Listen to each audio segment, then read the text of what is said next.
So this succulent plant that I have here is called Euphorbia tithymaloides.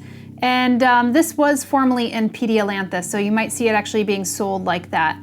Now this is a plant that I have to admit is very deciduous. So if you let this dry out for too long, or if you put it in too much sunlight and give it too much stress without that water, it's going to drop its leaves. Even if it gets any kind of issue with it, like a spider mite or whatever, it will typically just go and drop its leaves. Although I have to say it's a very hardy succulent.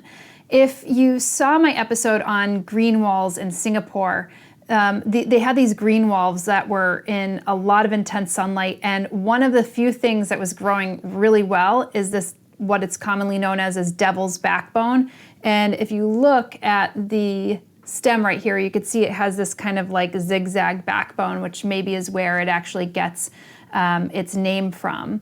Now, this is a plant that has a lot of different variations. So you'll see that this one has some kind of colorful pink splotches, a little bit more like kind of coleus looking. If you know what coleus are, that plectranthus that have a lot of different colorations to the leaves. And then also ones that have less variegation. So you could find ones that are just like plain old green versions. You could find ones that are a little bit more yellow and green.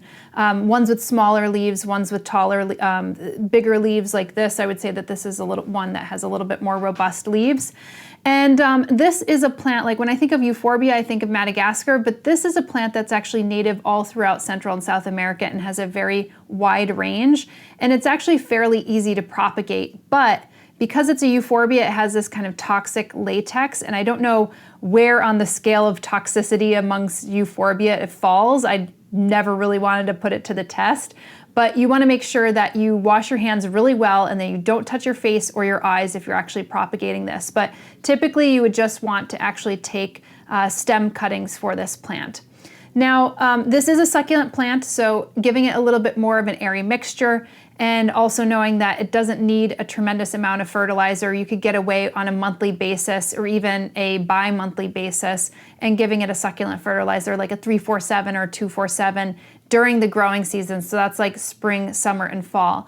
And mind you, if it loses its leaves and it goes through a dormancy for you, depending on where you are, which it may, don't fret. I mean, it'll just kind of be a succulent stem. Just give it a little water, you know, here and there. You don't need to water it when it's usually going through dormancy, but if it's going through extended dormancy and there's a lot of intense light, you may just want to give it a little bit of a misting in order to be able to get some water to its roots, even though it's not actively growing. But otherwise, really cool plant, you know, for a succulent plant. You could get one, like I said, with lots of different shades and lots of variegation, and that I think is very nice.